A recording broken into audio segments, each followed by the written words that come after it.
शिवराज जी, दो सवाल है मेरे। सवाल ये कि आप लोग, आपकी सरकार या आपका संगठन ये लगातार ये बात कहता रहा कि किसानों की आय दोगुनी होनी चाहिए, वो तो हुई नहीं, ये एक बड़ा सवाल। इसके साथ मैं एक और बात जोड़ना चाहूंगा। इस देश के जितने नेता हैं, जो मैं कहूंगा कि एक खास पीढ़ी के नेता, वो हमेशा, जब भी मैं उनको किसी रैली के मंच से सुनता हूं, ये कहते हैं कि मैं किसान का बेटा हूं, मैं किसान का बेटा हूं। लेकिन वो किसान का बेटा जब विधायक बन जाता है, जब मंत्री बन जाता है, मुख्यमंत्री बन जाता है, सांसद बन जाता है, तो ये भूल जाता है। तो किसान की आय दोगुनी करने की जो बात है वो सिर्फ बातों में रह जाती है। एक पीड़ा का विषय, इस पर आपका क्या कहना है? एक तो मैं ये कहूं कि यह बात बिल्कुल गलत है कि किसानों की आय नहीं बढ़ी। कहीं कहीं परिस्थितियां हो सकती है, कोई प्राकृतिक आपदा आई, कहीं और परिस्थिति पैदा हो गई, वहां की मैं बात नहीं करता। लेकिन किसानों की आय पिछले 10 साल में निश्चित तौर पर बढ़ी है। और कई जगह जहां अलग अलग फसलें पैदा करते हैं, हॉर्टिकल्चर की और दूसरी फसलें, कई जगह आमदनी दुगनी भी हुई है। यह मैं दावे के साथ कह सकता हूं। ऐसा नहीं कि कोई प्रयास ही नहीं हुए, एक नहीं अनेकों प्रयास किए गए। अब आप देखेंगे हमारे यहाँ हॉर्टिकल्चर का क्षेत्र लगातार बढ़ रहा है, उत्पादन लगातार बढ़ रहा है, एमएसपी हम जो दे रहे हैं उस पर ठीक दाम मिल रहा है। और इसके अतिरिक्त प्रधानमंत्री किसान सम्मान निधि जैसे उपाय किए गए हैं। कम ब्याज पर किसान को कर्ज दिया जाता है। एक जमाना था जब हम देखते थे कांग्रेस की सरकारें हुआ करती थी, 17-17, 18% ब्याज पे किसानों को कर्ज दिया जाता था। अब किसान क्रेडिट कार्ड के माध्यम से आप जानते हैं केवल 7%, और उसमें भी समय पर वो चुकाता है तो 3% और उसको ब्याज नहीं देना पड़ता। सरकार ब्याज भरने का काम करती है। एक नहीं अनेकों उपाय किए गए हैं। हाँ, मैं ये मानता हूं कि लगातार निरंतर और काम करते रहने की आवश्यकता है, और उसके लिए अगर हमारी रणनीति है। देखिए, मैं एक बात अंतरात्मा से कहना चाहता हूं कि हमारे लिए, हम सब जानते हैं, कृषि भारतीय अर्थव्यवस्था की रीढ़ है और किसान उसकी आत्मा। किसानों की सेवा हमारे लिए भगवान की पूजा है। और इसलिए मैं फिर कहूंगा, हमारी रणनीति है उत्पादन बढ़ाना, उत्पादन की लागत घटाना, उत्पादन के ठीक दाम देना, प्राकृतिक आपदा में फसल खराब हो जाए तो उसकी भरपाई करना, कृषि का विविधीकरण और प्राकृतिक खेती। ये इसलिए बहुत जरूरी है कि हम जानते हैं कि अधिक केमिकल और फर्टिलाइजर के उपयोग के कारण जो हमारा खाद्यान्न है उसको खाने का असर मानव शरीर पर भी क्या हो रहा है, नंबर 1। और केवल मनुष्य के शरीर को खतरा नहीं है, धरती का स्वास्थ्य, सॉइल हेल्थ कितनी खराब हो रही है।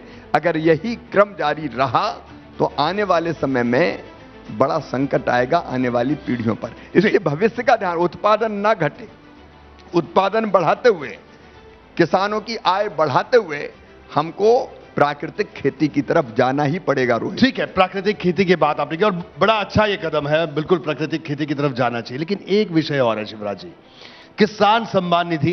किसानों को उम्मीद थी कि बजट में किसान सम्मान निधि बढ़ेगी, और उम्मीद की कई वजह थी, और एक वजह और भी थी।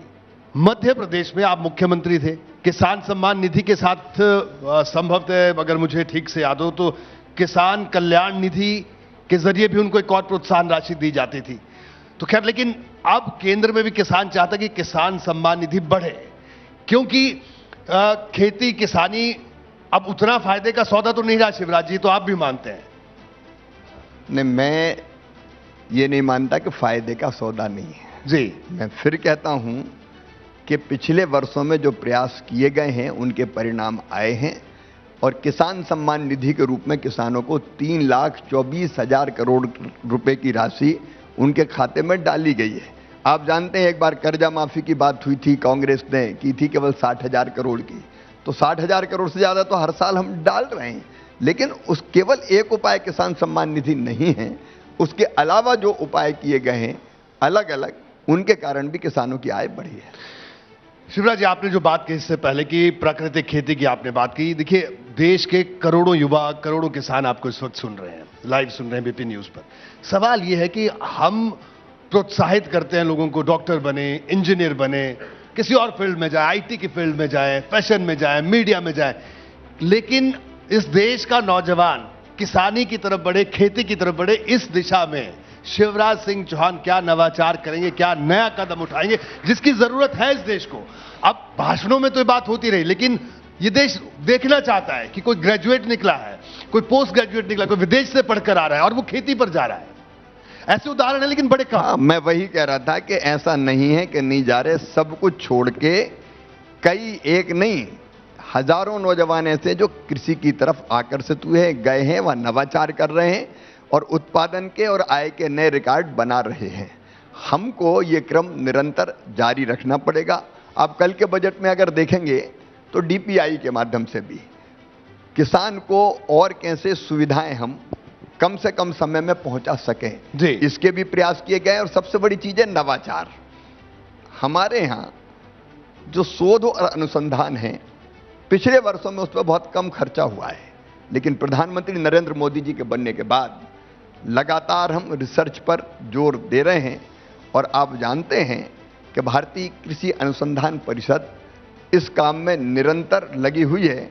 और मैं जो 109 नई किस्मों की बात कर रहा हूं, जिसमें हार्टिकल्चर की भी किस्में हैं जी, जिसमें अनाजों की भी किस्में हैं, फल की, सब्जियों की, उन किस्मों को जो हम जारी कर रहे हैं 109 का, उसमें उत्पादन बढ़ाना और रोग प्रतिरोधक क्षमता पैदा करना ताकि खराब ना हो, ये उपाय भी किए गए। तो निरंतर एक काम हमको और करना है जो हुआ है, मैं नहीं कहता कि बिल्कुल नहीं हुआ, और वो ये है कि अकेली खेती नहीं, खेती मतलब केवल अनाज की खेती नहीं, हमको कई चीज़ें एक साथ जोड़नी पड़ेगी, उस पर हम काम कर रहे हैं। जैसे खेती के अलावा पशुपालन, डेयरी, एनिमल हस्बेंड्री हो, फिशरीज हो, गोटरी हो, कृषि वानिकी हो, मधुमक्खी पालन हो, एक नहीं अनेकों चीजें हैं, डाइवर्सिफाई करना होगा, आपका कहना है। वो हमको करना पड़ेगा। एक दूसरे, हमने किसान उत्पादक संगठन एफपीओज बनाए हैं, लगभग 8,975 एफपीओज बने हैं। मैं नहीं कहता कि सबके सब सफल हो गए, क्योंकि कृषि का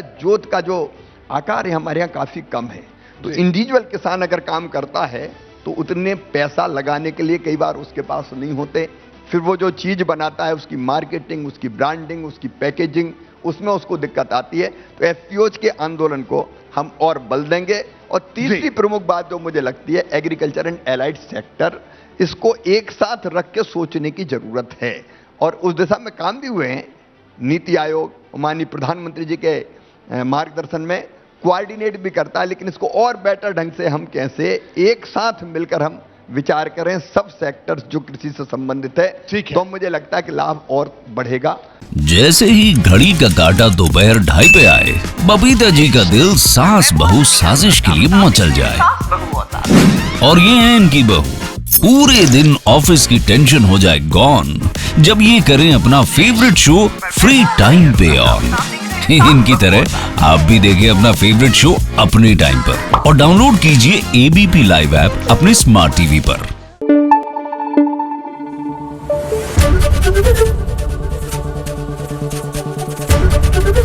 एबीपी न्यूज आपको रखे आगे।